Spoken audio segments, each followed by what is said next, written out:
Doppleganger. I could feel him inside my head, burning, consuming, devouring. He kept through my entire body, dictating all that I did. It was like being constantly buried in sand up to your neck, unable to move your limbs without further entrenching yourself. For 10 years, I felt as if I was always suffocating. I watched him for what seemed like an eternity, living my life in my house with my wife.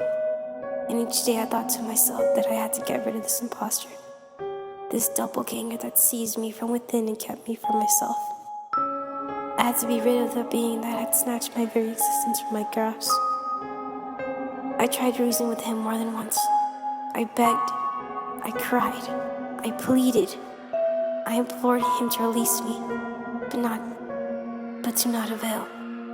He had no intention of relinquishing control of my body. I'm not sure he even realized that the battered man in his dreams was the person he had absurd. Soon, I resorted to a more violent attitude. I would shout at him in his sleep, attack him, trying to frighten him into giving up. If he was scared enough, I thought he might abandon his efforts. I had no luck for a very long time. After a long while, though, he started to get neurotic and paranoid. At this point, he was desperate to keep his stolen body. He would talk to my wife in nightmares of the feeling that something was haunting him or trying to possess him. He spoke as if I was the problem.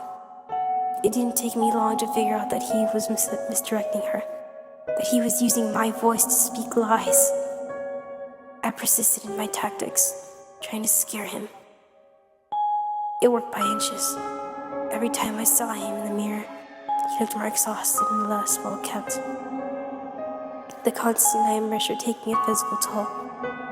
I was weakening his grip. He became desperate, in fact, that he began Googling things like demonic possession and poltergeists, looking for help. It was almost sad. There's not a whole lot out there on how to rid yourself of the original tenant of a body.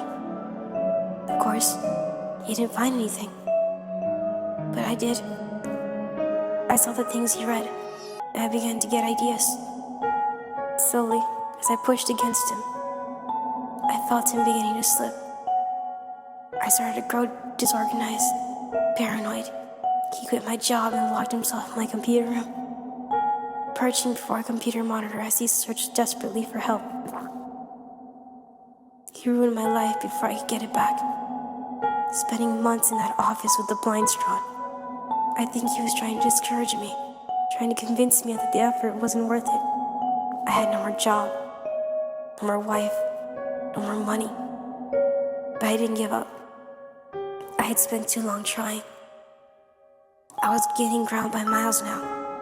I acquired control of my physical faculties once more. I could wiggle my fingers or toes at moments at a time. After practice, I could speak again, and eventually I learned to walk. I couldn't keep me strangled. This morning, I woke up to realize that he was gone. I had control again.